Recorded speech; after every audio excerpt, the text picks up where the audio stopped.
I am free! I'm finally allowed to talk about Dragonlands, and I think the first video I wanted to make is my top 5 favorite things that I encountered so far. Now, none of these are going to be in any specific order, so let's just get started on the first one, which is Augments. Now, I think Augments are a pretty solid mechanic. They end up preventing you from burning out too quickly by, the same thing happening every single game. And I think they had some really solid ideas. I'm not gonna spoil everything, but just some examples that ended up putting a smile to my face. We have stuff like the augment best friends, where if you put your units into pairs, then they're gonna buff each other, which is, from a positioning standpoint, it looks absolutely hilarious. You have augments like the last stand, which prevents you from dying once, and then it's going to buff all of your units, giving you an extra spike, allowing you to make a huge comeback. And then you have some crazy prismatics like the Cruel Pact, where you can trade HP for XP.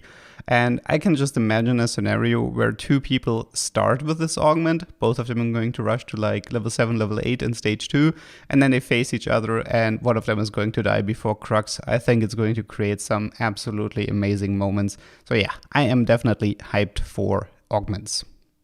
Next up on the list, we have Legendaries. Now, I'm going to be real with you, I did not like Legendaries in set 6. I thought they were boring, I thought it was hard to get them to work. Victor requiring a crazy amount of mana. I mean, if you ever seen a Victor 3-star without mana items, this guy pretty much doesn't do anything. He will die before he can cast his ability. I thought Zeri was one of the worst Legendaries that Riot ever put out. So yeah, I'm happy to announce that the Legendaries in set 7, they look absolutely amazing. Just to make a few examples, we have Zoe, who has a really fun origin, which is called the Spell Thief. She has the ability to cast a lot of different abilities, from Ivern Stacy to the Kale ultimate from set 1, making everybody invulnerable. You have the Jenna Tornado from set 3, blowing up everybody on the board. I think Zoe is going to be one of the absolute fan favorite legendaries, and I can't wait to try her. You also have champions like Bard. Bard is going to be by far the most controversial unit that we have in set 7, because this guy, if you get him early, it's right now at least, it's pretty much an auto win. He will increase your shop odds. If you get him early with level 7, you're pretty much guaranteed to end up the game with, I don't know, a 50, 60, 70% chance of legendaries, even if you're level 7 or level 8. But if we just ignore the whole balance part, I think from a unit design point of view, his ultimate is great, his passive is great. He's super fun and memorable to play. And I think he's very unique. So yeah, I'm definitely looking forward to play Bard. And since we're already talking about Bard, I should also mention on the number 3 slot, we have the Guild Origin. The Guild Origin consists out of Sejuani, Twitch, Ryze, Talon, and Bard. And honestly, I think this is by far the best origin that Riot has ever done. It is unbelievably smart how they did this. Every single unit has a specific buff that they give out. So if you put in a Sejuani, just a Sejuani, you don't have to activate anything.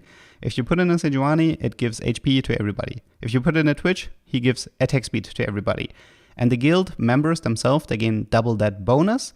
And if you put in more guild people, then the percentage goes up. You also have the emblem giving Omnivem to the entire team, which I thought was a super genius move. I'm always going to be super excited if I can pick it up from the carousel. Overall, I think this trade is amazing. It's the perfect splash trade. It's going to be so fun for flex players. Definitely looking forward a lot to be playing this. On the number 4 slot, we have the Treasure Dragon event, and I'm really glad they added this. So I am not a fan of the current item distribution. I think that getting 3 or 4 components at Raptors is just, it ruins your game. You're always playing items down. You can't really use the carousel to your advantage to get the items that you needed. And I think the Treasure Dragon event ends up solving this.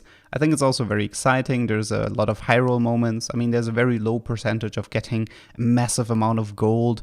I think there's also an outcome that is super rare that ends up giving you a Tactician's Crown, so that you have these super rare high rolling moments, but you also have this very consistent getting the components and items that you're looking for if you're willing to spend a little bit of gold for them.